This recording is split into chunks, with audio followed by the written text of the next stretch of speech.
Autoline This Week is underwritten in part by... In this epic battle of fuel efficiency and endurance, we're here to see which hybrid has the best MPG. That's the essence of a hybrid soul. But is there more to it? The Hybrid Game MPG Challenge.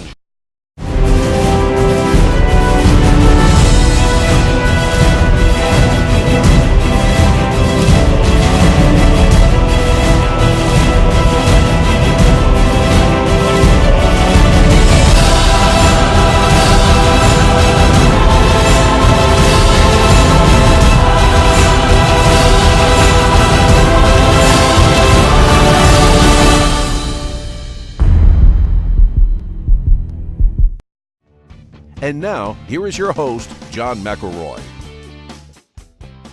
Welcome to Autoline This Week. Hey, what's your interior of your car going to look like in the future? That's the topic on today's show. And joining me on today's show are three experts in the field, including Rick Comiskey, the NAFTA director for a company called OPTIS, which has got some fascinating software. We'll get into that in a minute.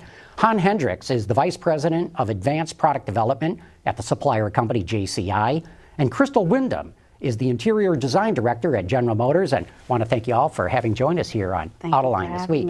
Crystal, I'm going to start with you. Okay. It seems to me that interior design is getting far more attention and money. You don't have to do it with magic anymore. You can spend it on getting the right materials and the like.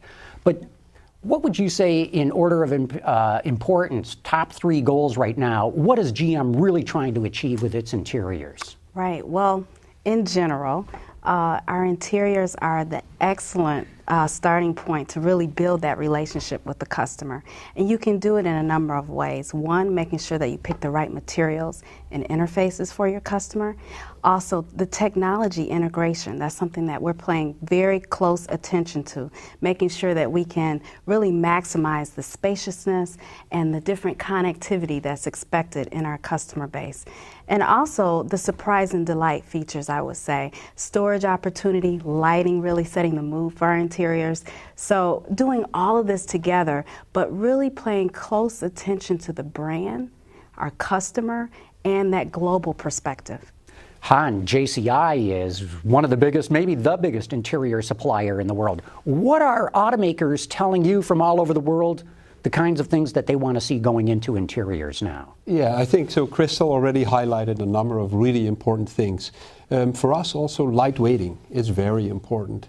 And probably also not a surprise, our customers tell us that we have to be best cost in everything. Cost is an important thing also in the interior, because the range of the interior pricing is increasing as well. So where it used to be a range of $5,000, it's a range of $15,000 in an average vehicle. So cost is important too.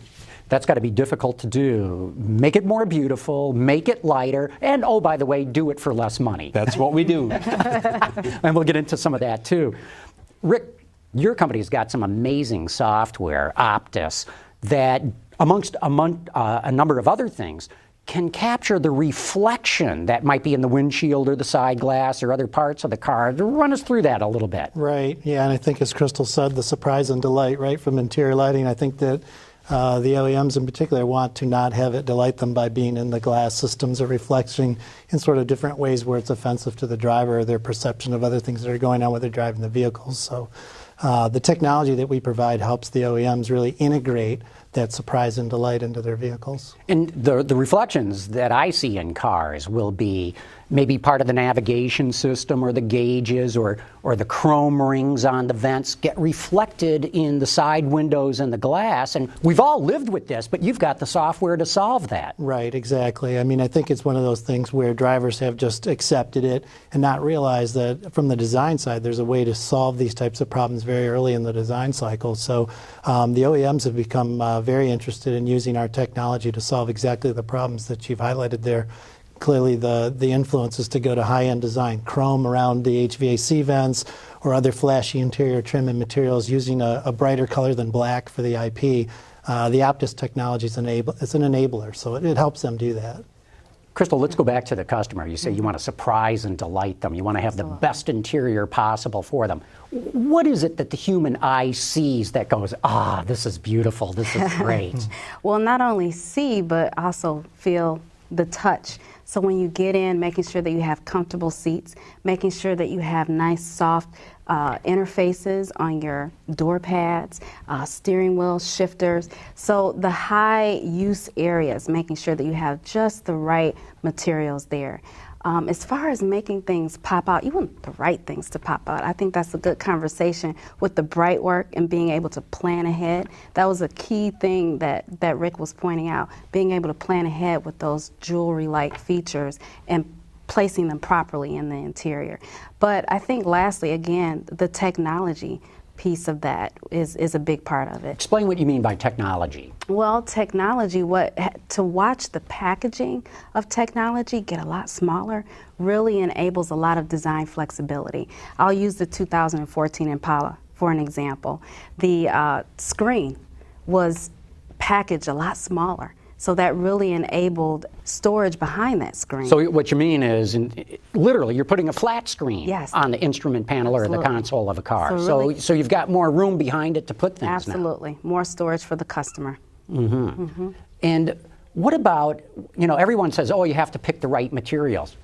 What's the right materials? And I've got to believe for different kinds of buyers, different material, what might work for one kind of buyer, another would be turned off by. Absolutely. I mean, we look at our segment that we're designing for. We look at that customer base in that region and how they utilize their vehicle. For example, on the, I would say, emerging markets, the use in their vehicle will be different from, let's say, an Impala in the United States. So picking out materials that are a little bit easier to clean versus being more luxurious, there's a big bandwidth of opportunity. Han, I'm sure all the different automakers that JCI deals with gets all kinds of input from them. Right. But I got to believe you bring ideas to the auto companies, Absolutely. too.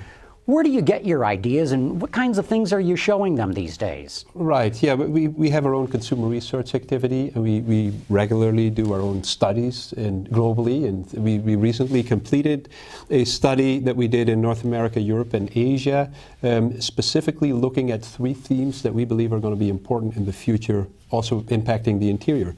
The first one is around the future of China luxury. China is already a very important luxury market. I think it's #1. The luxury brands sell in China.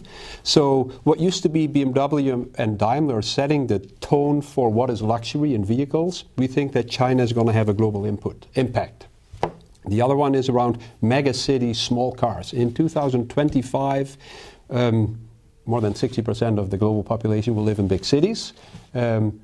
Small cars in big cities, what will the mobility concept be? The whole idea of car sharing will come in as well. So you're not designing an interior for one person or one family, but you're designing an interior that will be used by hundreds of people because they share this car. And the third sort of inspirational vision that we're working on to understand what's coming is around autonomous driving. We believe that when the car starts to drive itself, it will totally change the interior architecture and what people do with their time when they don't have to drive the car. So paint a little bit of a picture for that, because I'm a big proponent of autonomous technology. Right. I think we're still a decade away from fully autonomous cars. Yes. Nonetheless, what's your vision of what the interior might look like? So we talk about that a lot, and we're in the process of creating these use scenarios, and it's depending on what time frame you pick.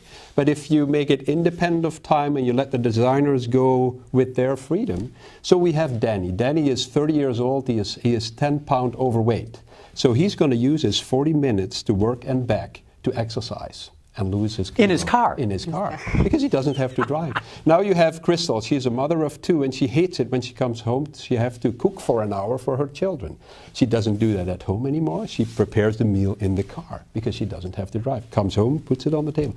So you give people time. I think that's also a great value proposition for consumers with autonomous driving. Oh, I love hearing this stuff. This is wild. Crystal, is General Motors looking that far down the road at these Well, I tell you, things? I'm intrigued by this conversation because, the wheels start turning on the whole interior environment. Right. When I mentioned technology again earlier, how we integrate that technology, we have to be very careful how safe and intuitive that will be based on our customer base. I mean, we'll have a big range, but it's also intriguing because that environment may look different. as far as the seating configuration and how you get in and out of the vehicle. You talked about the customer being able to exercise in their vehicle, making sure that they have enough space for that, but yet cargo at the same time. So very intrigued by that. Well, think about it. If the car is going to drive itself, out goes the steering wheel. We don't need that anymore. We don't need a gear shift lever either. We'll get rid of that, and the gas pedal and the brake, those can go too. So opens up a lot more of the interior of a car. But we should hasten to add, this isn't going to be in the showrooms just around the corner. We're talking at least a decade away. Totally. Yeah. Rick, let's go back to using your software. I've just driven a couple of cars recently. I guess I'll name some names. The new Kia Cadenza, which I love. It's got a lot of reflection in it. The new Mazda 6, same thing. Love the car. A lot of reflection in it. Seems to me companies really have to get involved at a very early stage to really use your software effectively. Sure. Yeah. I mean, OPTIS is just kind of emerging. I think with the OEMs, we still have quite a ways to go in terms of getting to every department, whether it's human factors, exterior lighting. The software is used in a number of capacities. It's not just for reflections. It's not just for reflections. It's for headlamp and tail lamp validation and design of other components too as well. But on the reflections point that you speak of, certainly we can address this quite easily with our software, and we do it on a regular basis for most HMI departments for OEMs. If there are reflections, they're relatively easy to get rid of, but you need to do it earlier than later. I think a lot of people wake up to that problem after the buck has hit the road and they realize that we've got exotic trim here, and we put the mirrors on and there's the reflections. So. And it's always harder to go back and try to fix something once it's been tooled. Absolutely. So we say right at the end of design, when you've got that design and you've done that rendering, you think you have a terrific looking car, that's the time to do an OPTIS study. And some of the companies that do this now have been very effective with that and being able to cut a lot of costs out, because plumbing the whole vehicle, as you know, is that's very expensive. So if we can get 80% of it out early, we like to do it. Yes. And especially with increased lighting to help create ambiance in the interior, that's a great tool. Right, absolutely. I've got to believe, too, there's certain things working against, well, for you guys, needing your software more, in the sense that all cars are trying to get more aerodynamic, or the designers are trying to make them more aerodynamic. So as you lean the windshield back, easier to reflect. As you get more tumble home in the side glass, more reflection, right? Absolutely. Windshield rake is something that we talk a lot about. So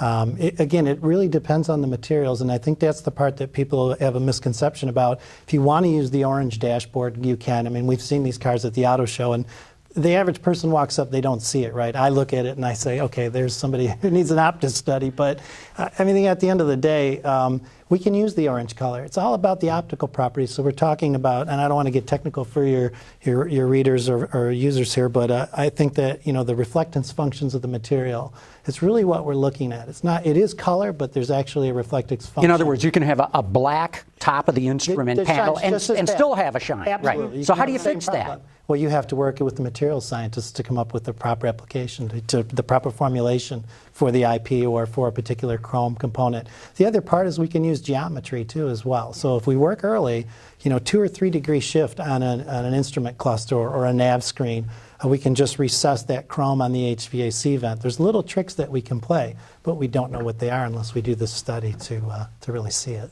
Right. Han just mentioned, Crystal, more lighting coming into the car, ambient lighting. There's so much that can set a mood for a customer getting into their car at night, at least, just with the lighting, isn't there? Absolutely. We're doing a lot of that to really just enhance the overall interior experience and, again, help set the mood. One of the first vehicles that I worked on that introduced the ambient lighting was a Chevrolet Malibu, and it started with just a pin light from the overhead console. Now, with all the collaboration with the suppliers and development, now on the 2014 Impala, we shine behind chrome. So in the daytime... Wait. You shine behind chrome? Yes. So the light comes through the chrome? Absolutely. So you have an LED light pipe behind the chrome.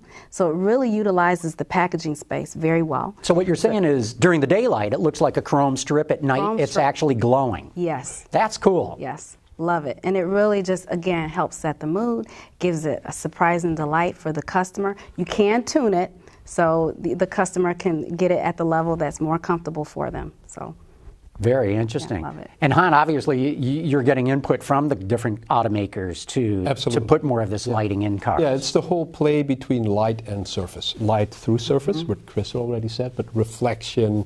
You can do so much with lighting. Different colors, changing colors, different materials. It's really an opportunity to create ambiance and personalize. Right. Everybody wants their cars to be well built. You know, so if we talk about the interior of the car, we want all the stitching nice and neat, and we don't want frayed ends. But what can be done from a design standpoint in the interior to improve the perceived quality of a car? So consumers don't always can put their finger on why this interior feels high quality and why not. But for example, the gap that's been around since the automobile, the gap between the IP and the door where the two touch. The good automakers, the Audis of this world, they focus on narrowing that gap 5-6 millimeters. Others are maybe around 10-12 millimeters. But having that gap close is, for example, a great way to enhance perceived quality. So we have our designers and engineers work on a project called Zero Gap Interior, looking at the gaps where it has the highest impact on the end consumer and trying to narrow that. But that's one way to create perceived quality in the interior. But can't you do some tricks too where you shingle two things? So instead of trying to get a perfect butt seam together, you just overlay one and then you don't have the issue, right? Absolutely. And just to add to that, I'm looking at planning ahead with the theme that you do have.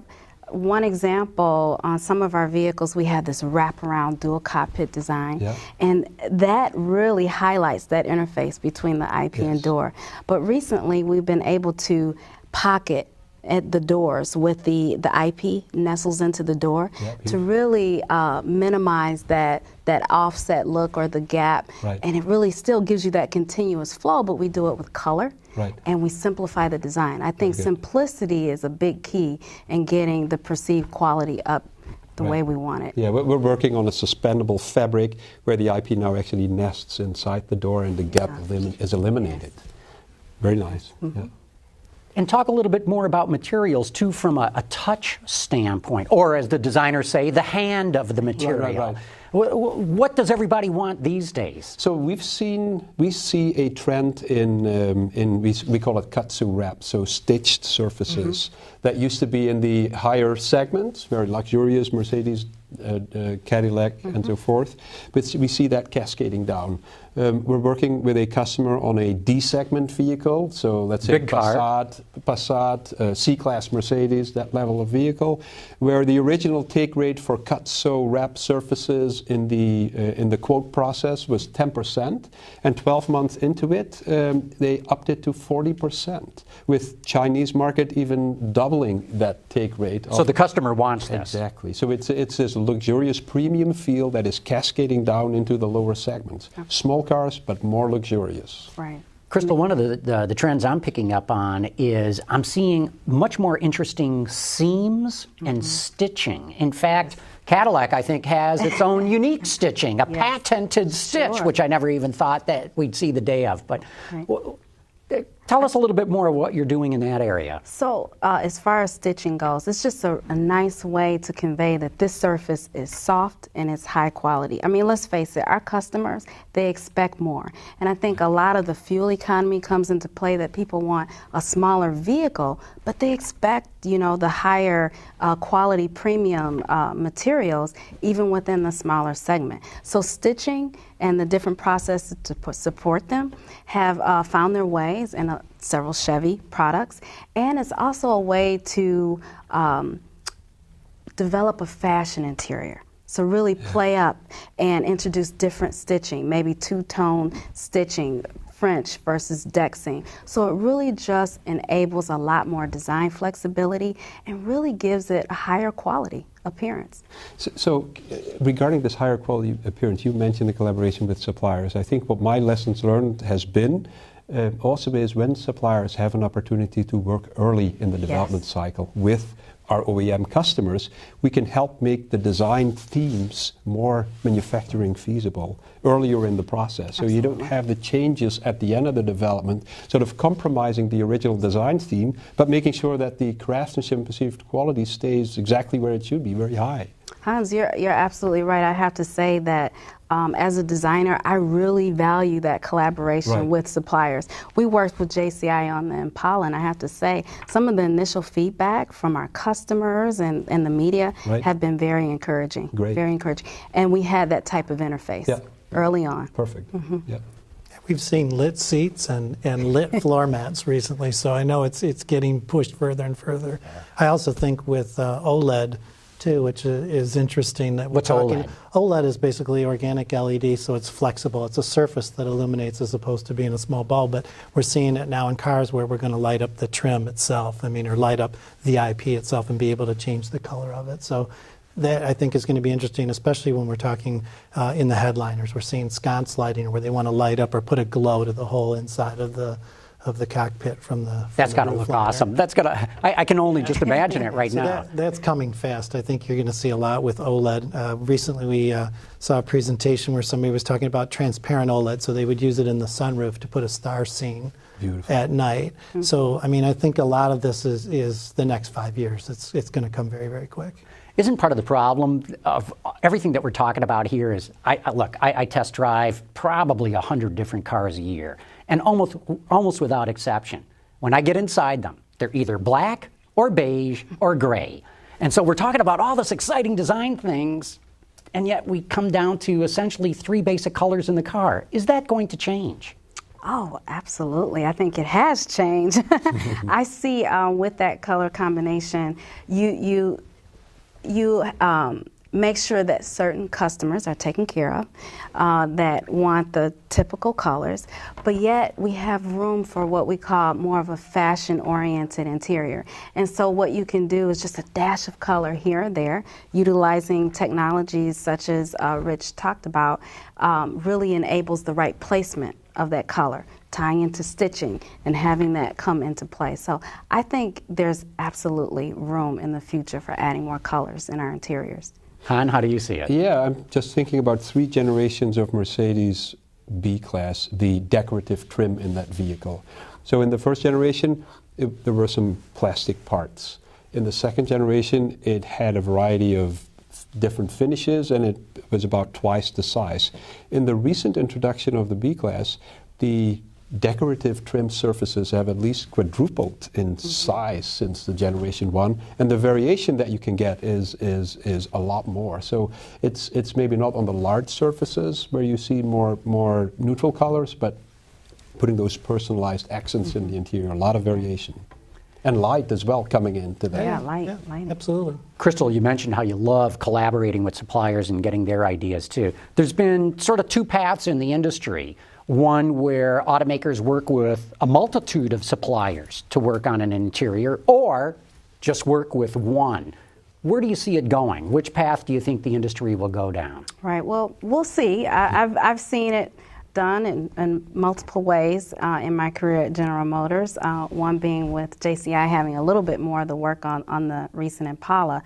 But, just looking how we design our vehicles from a global perspective, there is a lot of value in making sure that we have positioned our design centers, 10 design centers globally. I mean, I've watched this transition that Ed Wilburn has put in place, and it really allows us to be more competitive, more collaborative, but most importantly, very connected to the customer. So in the future, looking at the supplier, really looking at where they are positioned as well to get closer to the customer and their needs.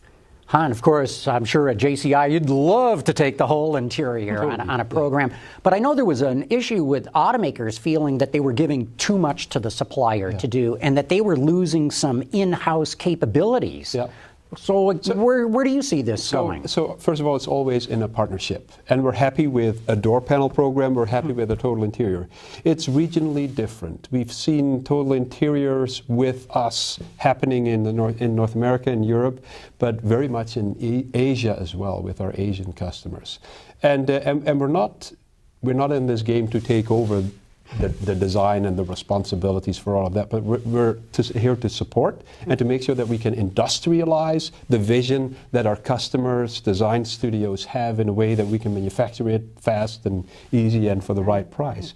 We're concerned about we call them white box programs, where basically all the design and engineering happens at the customer, at the OEM, and we're just there to manufacture it, because we usually end up in a lot of small and big changes because the design is not feasible for our manufacturing processes and materials. So that's what we want to avoid. That's why we want to engage earlier to work and support our customer. Same thing that you've been saying, Rick. You can do a great job for the car companies and suppliers as long as you get in early. Yeah, absolutely. I mean, we can help if you want to put a gym or a stove inside of your car. I'm waiting for the autonomous car. I'm eager to see it, but I mean, that really does open up the space, right? And so you can do a lot more with it, which is exciting from the design side and the supplier side. But definitely, OPTIS is there to enable it, right? So if they come up with a design, we're ready to validate that design and enable and proof it, and then send it off to JCI and let them build it. And also help them figure out how to interface with all these touch screens and the like. Absolutely, absolutely. How to bring all of the technology inside the vehicle, how to manage all of the different reflection issues or driver perception related issues. Real good. Well, I'm afraid we're running out of time here, but I want to thank you all for having come in. Very interesting discussion of what's going on in design. I'm especially intrigued on these autonomous cars. I think it's going to be transformative for the automotive industry. I know there's plenty of hardcore enthusiasts out there who never want to see a car that can drive itself, but I think this technology is coming faster than anybody realizes. Anyway, I want to thank you all for having come on today. Rick Comiskey, Han Hendricks, Crystal Wyndham. Really great having all of you on Autoline this week. Thank you, John. Thank you. Thank you. And I want to thank all of you for having tuned in, and join us again here next week, too.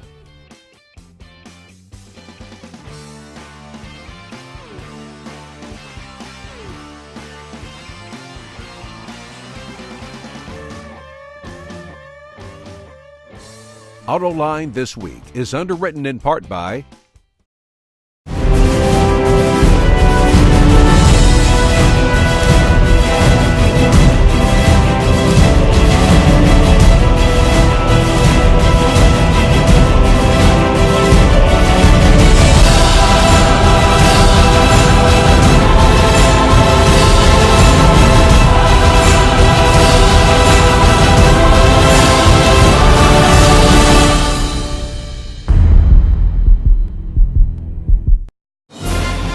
In this epic battle of fuel efficiency and endurance, we're here to see which hybrid has the best MPG. That's the essence of a hybrid soul.